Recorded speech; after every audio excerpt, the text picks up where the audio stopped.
আসসালামু আলাইকুম প্রিয় দর্শক, আমি ফার্মাসিস্ট আহমদুল্লাহ। আজকে এমন একটি প্রোডাক্ট নিয়ে আলোচনা করব যে প্রোডাক্টটি শ্বাসকষ্টজনিত সমস্যায় খুবই কার্যকর। প্রোডাক্টটির নাম হলো ফ্লিনফো ট্যাবলেট। এটি স্কয়ার ফার্মাসিউটিক্যালের একটি প্রোডাক্ট। এই প্রোডাক্টটির প্রিপারেশন হলো ডক্সোফাইলিন। প্রিয় দর্শক, প্রথমেই এই প্রোডাক্টটি যেসব রোগে ব্যবহার করা হয় সেগুলি নিয়ে বিস্তারিত আলোচনা করব। ব্রঙ্কিয়াল অ্যাজমা, এটি ফুসফুসের একটি রোগ। এ রোগের কারণে শ্বাসনালী সংকুচিত বা সরু হয়ে যায়, ফুলে যায় এবং অতিরিক্ত কফ জমে শ্বাসনালী বন্ধ হয়ে যায়। লক্ষণ হলো কাশি, শ্বাস নেওয়ার সময় শব্দ হওয়া, ঘন ঘন শ্বাস নেওয়া এবং বুকে টান লাগা। পরের ব্যাপারটি হলো ব্রঙ্কোপাজম।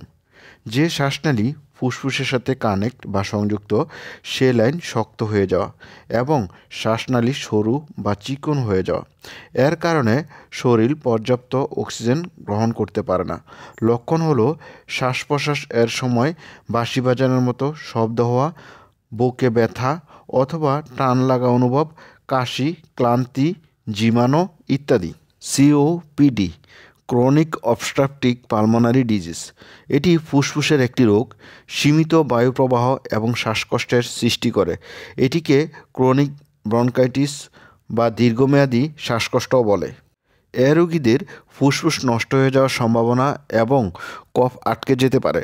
লক্ষণ হলো শ্বাস নিতে কষ্ট হওয়া, শ্বাস নেওয়ার সময় বাঁশি বাজানোর মতো শব্দ হওয়া, বারবার কাশি এবং বেশি পরিমাণে কফ বের হওয়া, বুকে টান অনুভব, ক্লান্তি অনুভব, বারবার ফুসফুসে ইনফেকশন, ওজন কমে যাওয়া এবং পায়ের গোড়ালি ফুলে যাওয়া।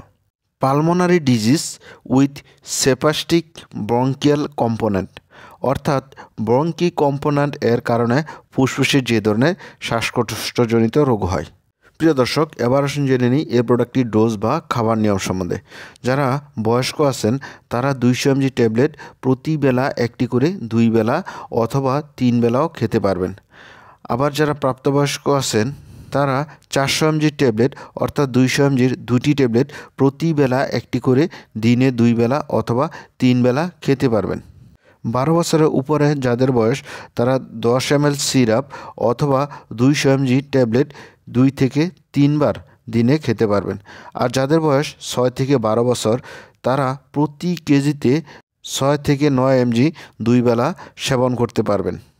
প্রিয় দর্শক, এবার আসুন জেনে নিই এই প্রোডাক্টটি যেসব ড্রাগের সাথে ইন্টারাকশন করতে পারে। জেনথিন প্রিপারেশন ড্রাগ এর সাথে সেবন করা উচিত নয়। পানীয় খাবার এবং ক্যাফেইন জাতীয় খাবারের সাথে সীমিত পরিমাণে খাওয়া উচিত, কারণ এইসব ড্রাগের সাথে ইন্টারাকশন হতে পারে। প্রিয় দর্শক, এবার আসুন জেনে নিই এই প্রোডাক্টটির সাইড ইফেক্ট সম্বন্ধে। এই প্রোডাক্টটির কমন সাইড ইফেক্ট হলো বমি বমি ভাব, মাথা ব্যথা, খিটখিটে ভাব, অনিদ্রা, টেকিকার্ডিয়া, টেকিপোনিয়া ইত্যাদি কমন। প্রিয় দর্শক, এবার আসুন জেনে নিই এই প্রোডাক্টটির প্রেগনেন্সি ক্যাটাগরি। প্রাণীদেহে দেখা গেছে যে মায়ের গর্ভে ও জন্মের পর শিশুর বৃদ্ধিতে ডক্সোফাইলিন বাধা প্রদান করে না।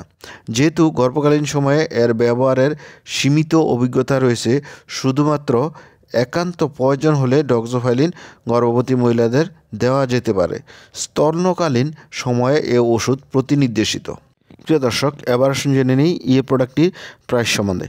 এই প্রোডাক্টটি প্রতিটা 200 mg ট্যাবলেটের দাম 6 টাকা। প্রিয় দর্শক, এই ছিল ফ্লিন ট্যাবলেট সম্বন্ধে গুরুত্বপূর্ণ ইনফরমেশন। আসসালামু আলাইকুম।